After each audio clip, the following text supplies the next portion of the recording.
What's going on, everybody? It's your boy C-Zar, and we are talking about compound for V7453. We're talking about this one for you, my friend.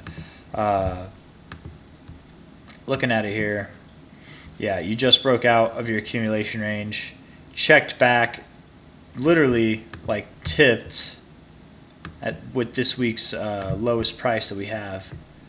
Tipped this accumulation phase is like highest price. Yes, this was the highest price, but I count this as a fake out. You guys know I've been saying that for a while.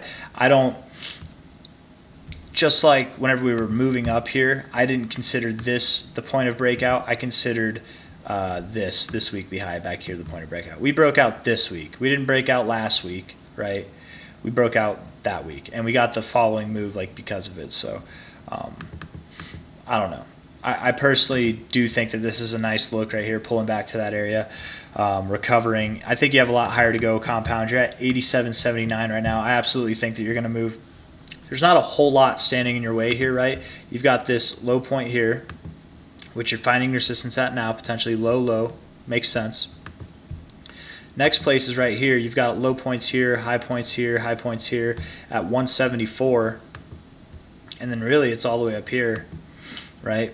Maybe even here on a low close because you've got these here, which is at 257. So truthfully, I'm looking for that 257 area or higher, because if you take the all-time high to this low here, your 618 is right there at 235, 69 at 300. So absolutely you could go there. With that in mind, you are like at the 618 right here. Okay, it's right there at 235. You are in this like area of consolidation, and generally speaking, in my experience from what I've seen, if you were to move up into this area, not reject off of it, but move up into it, you likely will go to the top side of that area, which is all the way up at like $511. And maybe you don't. Maybe that's crazy. We're at $87 right now, so that's huge gains, right?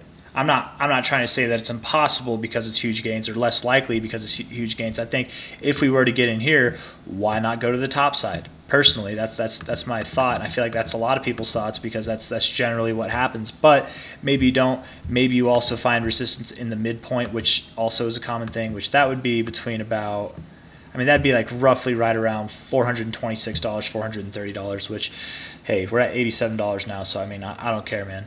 Even if it doesn't do that, even if it only goes to the 618, which is at 235, we're at $87. It's still really solid gains right there. So like a 3x, just under a 3x in itself. So absolutely, man, I think compound's got higher to go. I don't think this move's done. I don't think it's even, I think it's just begun, really. Look at how nice and tight and high that is right there, man. You got overbought. You're all the way up at 90, what was it, 92, 93?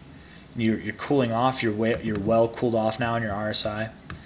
Looking really good on the daily, looking really good on the weekly. Yeah, I think you want more, and soon. Probably starting next week, man. We're going to see compound back above $100, making its way up to above $200 and potentially beyond that. So that's compound. If you guys liked the video, hit that like button. There is more to come, and soon, probably very, very soon. So patience, load up on the drops, buy the dip territory for sure. If the dip comes, we might just be going up from here. So take care, hit that like button, subscribe if you want to see more. Thank you all for coming. Bye-bye.